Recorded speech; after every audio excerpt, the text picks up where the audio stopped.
lo que hizo Arriaga Pesán, ahí había de todo. Entonces, tuve que separar una por una las organizaciones que realmente eran disidentes u opositoras. La lista, por supuesto, la actualizó en el 2006, es esta misma lista actualizada con la actualización del 2006. Pero la cantidad, ustedes pueden ver ahí, como quiera que sea, el efecto que produce en la lista es lo mismo, que hay más organizaciones que gente en la oposición. Vean, lo voy a pasar rápido porque eso no hay manera, vayan viendo ahí. A ver.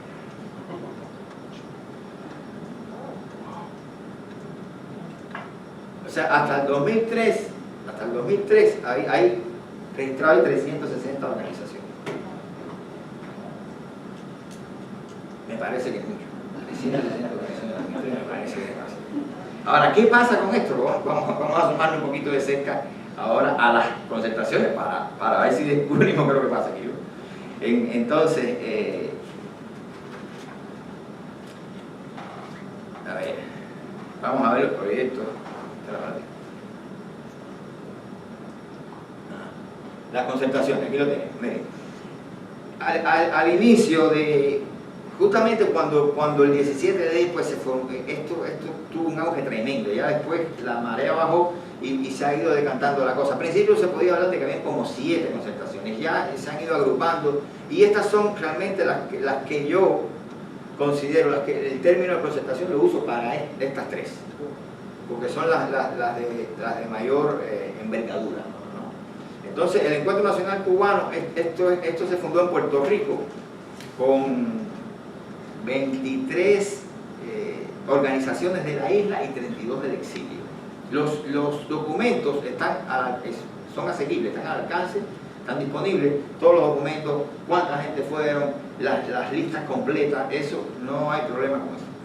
En el caso del Foro por los Derechos y Libertades, agrupa 14 organizaciones, tiene una página web donde están todos sus datos, están también una lista de todas las organizaciones que lo integran. Ahora, en el caso de la MUAC,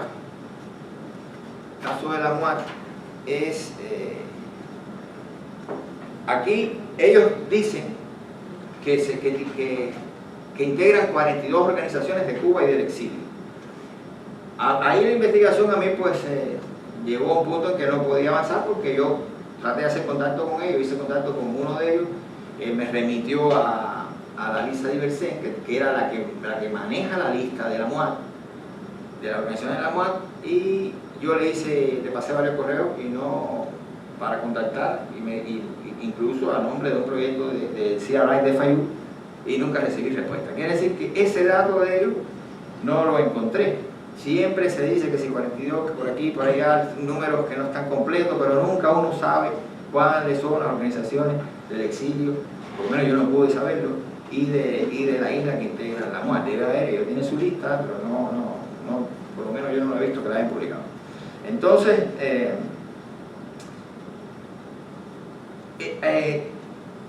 he hablado con opositores a título personal y físicamente con ellos, o sea, no por teléfono, físicamente. Y cuando tú hablas con ellos, pues ellos, la impresión que te transmiten es que no son esas organizaciones, o sea, que no son tanta gente, es la impresión que te transmiten. Que no tienen mucha gente, ninguna de las concentraciones. ¿No? La más clara es Puerto Rico. Puerto Rico no tiene problema, pero Puerto Rico es de aquí, o sea, se fundó aquí, no es de la isla. Y está todo bien clarito ahí, en el caso del Encuentro Nacional Cubano. Eso, los que están ahí son los que son, ahí no hay problema ninguno. Pero con las otras dos, incluso, bueno, ya les digo, el foro revela su organización. Está pendiente. De cualquier manera, ¿qué es lo que pasa? Que hay 14 organizaciones, hay 15 o 20, pero que tienen 3 miembros, ¿entienden? O sea, en realidad la suma es bastante poca, es escasa. Entonces, hay además de estos proyectos relacionados con las elecciones del 2018, que es otra modalidad de lo que ha ocurrido después del 17 de enero. Entonces aquí tenemos Cuba Decide, por ejemplo, Alternativa Cuba 2018, Candidatos por el Cambio, una transparente y otro 18. De ellos el que más se está oyendo hablar es de los dos últimos, otro 18 y de Cuba Decide, que se autodefine como una iniciativa ciudadana y se articula en torno a una campaña por un plebiscito vinculante que se le pide al gobierno cubano. Una tarea bastante difícil. Porque el plebiscito vinculante, no me quiero meter en cosas de esas, pero el plebiscito vinculante es una prerrogativa del presidente. Con pedirle a Raúl que haga un plebiscito vinculante es complicado. Pero por lo menos como campaña a mí me parece que sí hizo un defecto, porque la cosa se puede hacer algo. Pero obviamente Raúl no lo va a hacer. Entonces, entre la líder de este movimiento es Rosa María Payá, ustedes lo saben, y entre las figuras más destacadas pues está Didier Santos, Aire Navarro, de los que más se ven más activos en los medios, y Iván Hernández Carrillo también. Entonces, Alternativa Cuba 18 es del Observatorio Cubano de Derechos Humanos. Tenemos, bueno, candidatos por el cambio, como decía, y una transparente. Una transparente es de la FANTU, y esta última, 18, es de MUAT, de la Mesa de Unidad y Acción Democrática. Ahora, mi pregunta es, ¿a dónde puede conducir todo este esfuerzo opositor? Es una cosa que está por verse. Se han creado estas concertaciones. Yo creo que un defecto que tiene la oposición en estos momentos es que hay mucho trabajo de mesa y poca actividad en la calle. Esto es momento de estar en la calle, a mi entender, sobre todo después de la visita de Obama, pero bueno, así van las cosas. Con este tipo de oposición de mesa y semidiplomática, y con las campañas, pues la situación se ha creado una situación más bien estacionaria, ¿no? Como la cosa no camina, no se rompe. Es probable que se necesite la influencia de varios factores para poder lograr algo en términos políticos. Vamos a poner un esquemita aquí, y para que piensen ustedes, no es que yo solamente lo que quiero es que ustedes ustedes lo vean y entonces den ideas en el debate. Termina rápido para poder debatir. ¿Qué piensan ustedes de eso? No solamente una idea que tienen. Para ver si ayudamos un poco a la oposición. ¿Qué podría pasar? Aquí el punto está en que esos factores no confluyen. Si todos esos factores confluyeran, a lo mejor algo sucediera. Pero es que no hay manera de que confluyan. Nosotros no somos un país totalitario donde una persona puede controlarlo todo. Perdón, Alexis, ¿cuál es el último internacional que no se ve? Aquí dice campañas internacionales. Ahora, el exilio, vamos a hablar los dos de abajo, déjenme aclarar un poquito. El exilio tendría que reinventarse. Obviamente, como estamos, no creo que podamos tener mucha influencia. El primer enemigo que tiene el exilio es el exilio mismo, porque la autoestima la tiene en el piso. Y se cree que todo lo que viene de la isla es lo sacrosanto y es lo que decide, y el exilio no tiene que venerar todo eso. La situación real no es así. En Cuba hay 11 millones de cubanos, y esos 11 millones de cubanos miran al exilio con esperanza, no al que tienen al lado, no al que tienen al lado. Yo vengo de allá, no al opositor, al exiliado. Y nosotros, ¿qué le hemos dado a cambio de esa confianza que depositan en nosotros? Me parece que la autoestima del exilio hay que subirla y que el exilio tiene que reinventarse para que juegue su papel en ese esquema. Entonces, el otro factor, corrupción, puede ser que le suene extraño, pero eso es uno de los factores que más potencial tienen en términos de destrucción del estado de cosas imperantes en Cuba. Eso tiene más potencial que la oposición misma. Y eso está carcomiendo, Fidel se dio cuenta de eso. Eso está carcomiendo ese sistema, pero de una forma letal. Y yo lo cuento como un factor opositor. Tengo mucha confianza en la corrupción, mucho.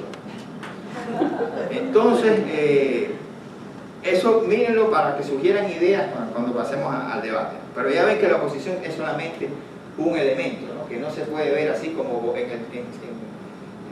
de una forma lineal, gobierno y oposición, porque así las cosas no son. La Casa Blanca está ahí, porque después de lo que vamos a eso, que vamos a hablar de inicio final, es un factor importantísimo a considerar. Entonces, el neocastrismo, habíamos dicho, ¿no? ¿Qué explica la carencia del factor intelectual en la oposición cubana? Otro de los grandes temas que tenemos. La respuesta hay que buscarla, por supuesto, en los antecedentes del neocastrismo y muy particularmente en esas reuniones que tuvo Fidel con los intelectuales cubanos en el año 1961, del cual sale aquel conocido discurso de palabras a los intelectuales. Ahí está todo. Ahí Fidel ganó la jugada. Y eso, nuestros intelectuales, los que estaban ahí sentados, tenían la posibilidad de no haber aceptado aquello y bajaron la cabeza. Todavía estamos pagando el precio de ese gesto sumiso de los intelectuales cubanos. Que eso yo lo considero como un crimen de lesa cultura. Lo pagamos hoy todavía, lo que pasó allí en aquella reunión. Entonces, con un discurso de maestro de escuela, un discurso reiterativo, desorganizado y extremadamente simple y elementaloide, pues Fidel Castro sencillamente limpió el piso con todos los intelectuales cubanos. El único gesto disidente que hubo allí fue una frase temerosa de Virgilio Piñera, que dijo: tengo miedo, y bien bajito. Ese fue el gesto disidente. Así que hoy no tenemos que asombrarnos que ellos estén pagando en forma de lealtad aquella disidencia tan sumisa, pues ahora son la oposición leal. Entonces no se da, por miles de razones. En primer lugar, por la propia oposición, pero también por parte, que es lo que quiero llamar la atención, del propio sector intelectual. ¿Qué pasa? Que no se da ese vínculo entre académicos intelectuales cubanos y la oposición. Déjenme decirle que cuando se fundó Estado de Sal, yo tenía la absoluta certeza que el único profesor en activo de la Universidad de La Habana, no, de cualquier universidad cubana que estaba metido en eso era yo. Y yo decía, pero ¿qué otro profesor de la universidad activo esté en la disidencia? No sé. ¿Y qué otro doctor es opositor? Y yo decía, pero si yo soy el único doctor que hay aquí metido en esto. Y tenía esa tremenda duda, porque cuando hicimos el primer encuentro del Estado de SAT, que fue una gran bronca con Observatorio Crítico, pues allí no había ni un solo intelectual cubano, académico, que estuviera en las instituciones cubanas, no había ni uno solo. Y bueno, no había profesores y no había nada. En fin, eso quiere decir que el vínculo entre ambas cosas es bien difícil, no se ha logrado todavía, hoy no se ha logrado. Entonces, si retrocedemos a ese discursito de palabras de los intelectuales, ustedes van a ver que ese fue el crimen de esa cultura, ¿no? Al final, esas reuniones derivaron hacia las alternativas, una lucha entre dos posibles alternativas: el socialismo nacionalista, que nosotros estamos viendo cómo se recicló el neonacionalismo revolucionario, y el socialismo soviético. ¿Y qué hizo Fidel? Bueno, Fidel priorizó, en esa lucha priorizó la revolución, que la consideró capaz de asimilar ambas tendencias. La revolución, ¿quién es? Es el mismo. Y en consecuencia de ese teatro de la Biblioteca Nacional, pues salió el mandamiento que regiría en lo adelante la política del país, que eso es un error de la gente, no la política cultural, la política toda del gobierno castrista se basa en ese mandamiento. Dentro de la revolución todo, contra la revolución ningún derecho, nada. Eso es el eje central del castrismo. Todo gira en torno a eso, y no solamente la política cultural.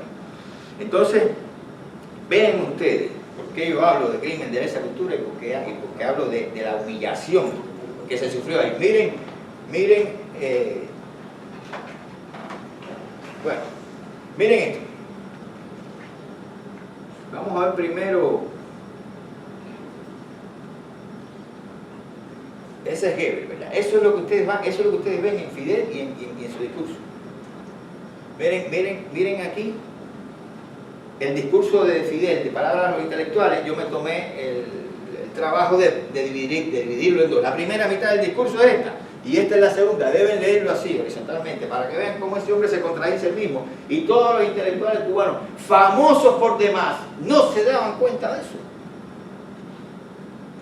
Fíjense que no se diga, del otro lado, la segunda mitad del discurso dice todo lo contrario. Leanlo así, horizontal. Esta es la primera mitad del discurso, de esta columna, y la segunda. Voy a darle un tiempecito porque esto es curioso. Si alguien no ve, me lo dicen y yo se lo leo.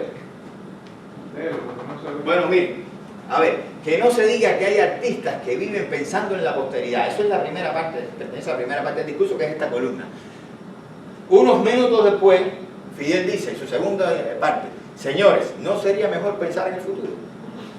Entonces aquí les dicen los intelectuales: nosotros no estamos haciendo una revolución para las generaciones venideras, nosotros estamos haciendo una revolución con esta generación y por esta generación. Y minutos después dice: nosotros seremos los forjadores de esa generación futura, nosotros seremos los que habremos hecho posible esa generación.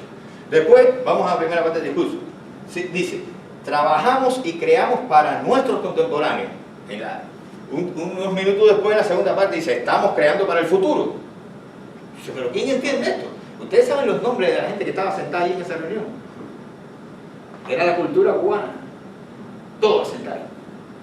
Nosotros no estamos haciendo una revolución para la posteridad. Les dice primero a toda esa gente famosísima, no quiero mencionar nombres, y concluye así su discurso: a lo que hay que temerle no es a ese supuesto juez autoritario, verdugo de la cultura, imaginario, que hemos elaborado aquí. Teman a las generaciones futuras, que serán, al fin y al cabo, las encargadas de decir la última palabra. ¿Qué queda?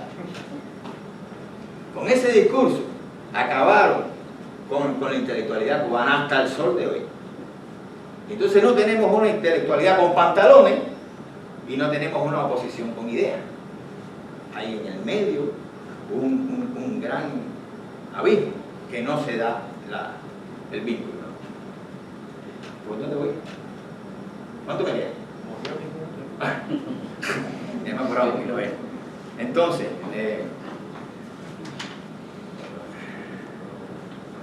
hay cosas aquí que traigo, pero bueno, tendría que leerlo porque son artículos de la Constitución, una serie de cosas, pero me parece que no me va a dar tiempo, así que vamos a pasar al segundo momento del neocastrismo. Recuerden que estamos primero oposición, después neocastrismo. Estamos ahora en un segundo momento importante del neocastrismo, que sería el 7º Congreso del Partido. Y pues sencillamente... Oh, no, esto tienen que leerlo. ¿Sí? Vean a Fidel Castro, véanlo con sus guías teóricos. Aquí tenemos a Fidel, ¿no? Ahora miren debajo a Benito Mussolini, a quien le copió él toda el núcleo teórico de toda su doctrina, copiado de Mussolini. Abajo está Hitler. Bueno, voy a leer lo que dice abajo, ¿no se ve? No. Abajo dice: Fidel Castro sustituyó lo de imperio. Bueno, es que está la frase de Mussolini que él copia y que la convierte en toda la médula de su doctrina castrista. Y entonces hay una frase de Hitler debajo que dice: un pueblo, un imperio, un guía. Entonces yo agrego aquí: Fidel Castro sustituyó lo de imperio, en el caso de Hitler, por la revolución. Entelequia que, investida de un poder totalitario a la manera del Estado fascista de Mussolini, no era otra cosa que Fidel mismo.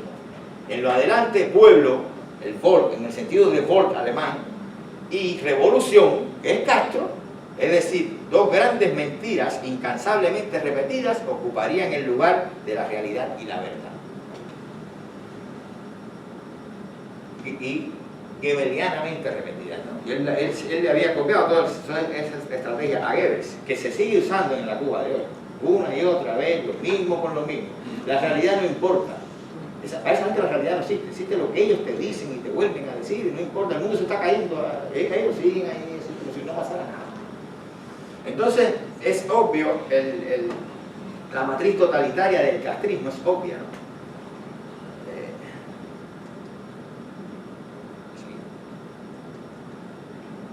Bueno, ya estamos en este segundo componente del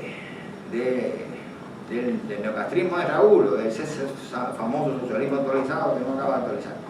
Contenido del 7º Congreso del Partido, eso es lo que van a ver el fin de semana, en breve. Eso es lo que van a tener, lo que ellos nos van a dar. Abajo ya vamos al terreno de la especulación. Esto es el contenido de los puntos del 7º Congreso, empieza el fin de semana. Probablemente no pase nada, ¿no? Y esto es lo más interesante que pudiera traer, especulando un poco, ¿no? La designación del segundo secretario del partido, eso es lo que todo el mundo está esperando. ¿Quién es ese tipo? La definición del neocastrismo, interesantísimo eso, que es la adaptación, como yo les decía, no es más el neocastrismo, que ellos le dicen socialismo actualizado, ¿no? Pero es lo que Raúl ha hecho después de Fidel y de la papa caliente que Raúl tiene.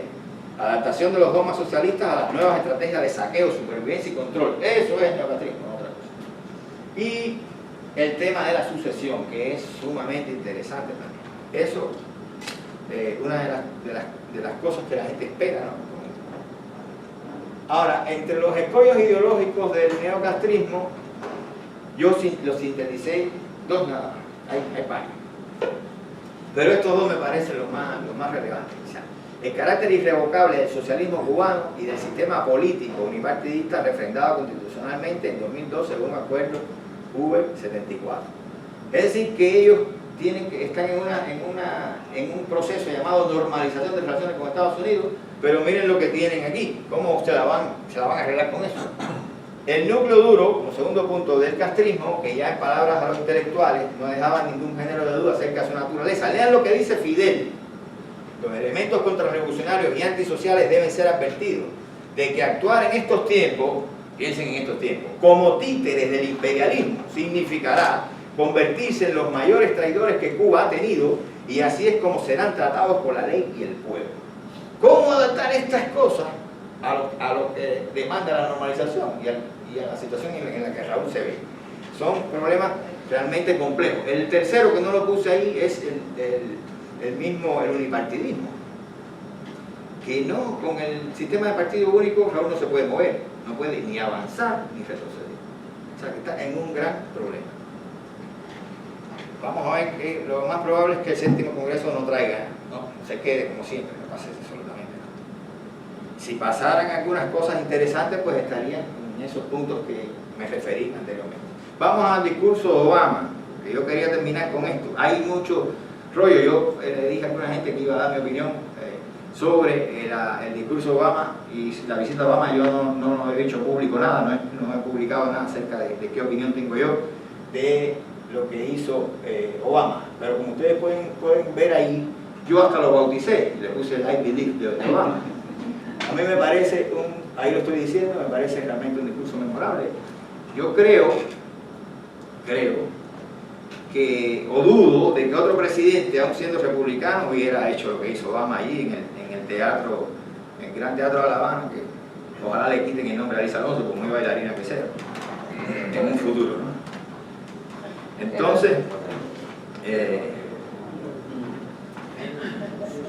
les decía, este discurso, bueno, en mi opinión, yo lo valoro, lo considero bien positivo. Creo que fue un vendaval para la élite político-militar cubana. Sin embargo, quedó sin solución un problema que para mí es medular y que pudiera ser el happy medium de todo este rollo, porque está bien vaciar el embargo y ya lo vació, ya vamos a vaciar el embargo.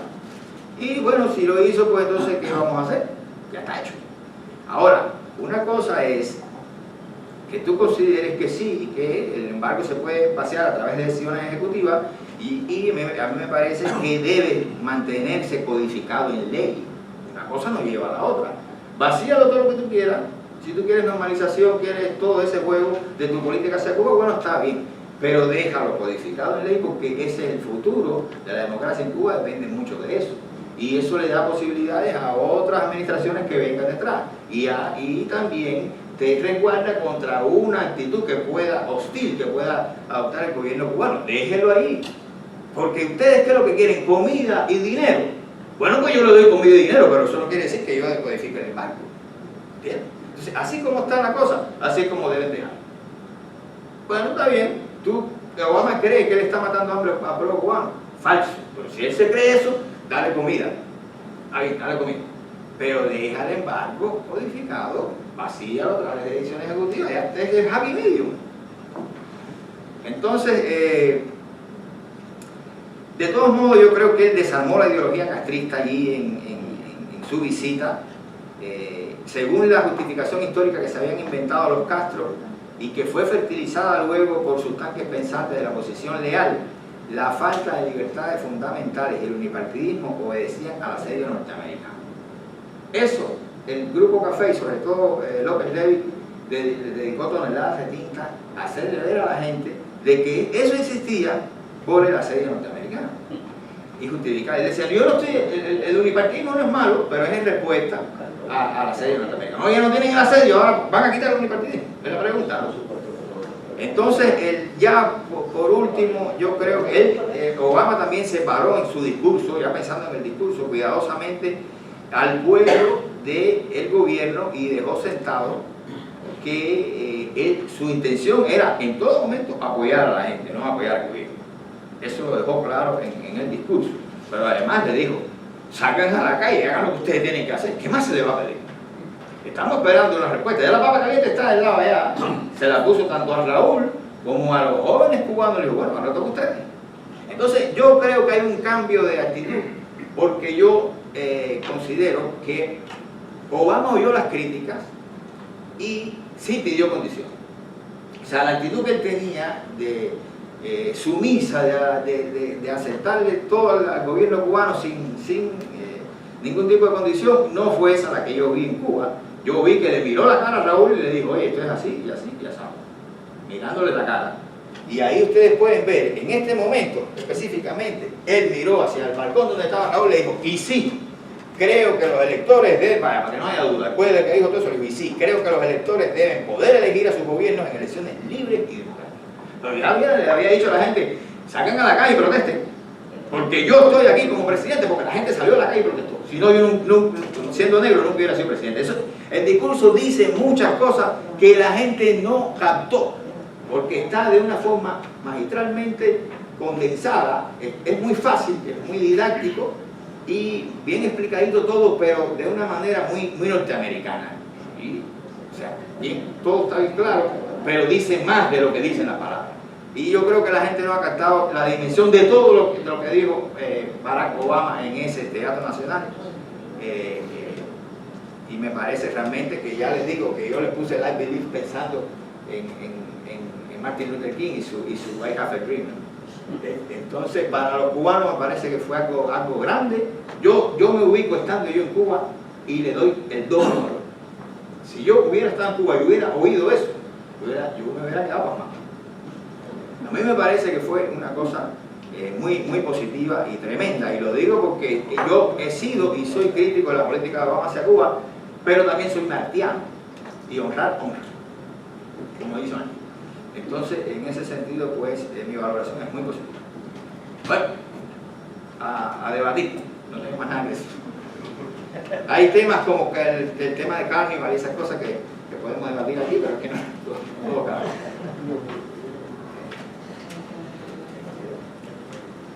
Bueno, a ver, para la pregunta, ahora mismo dirijo la... Yo quiero hacer dos preguntas. Primeramente, muchas gracias por lo que comenten.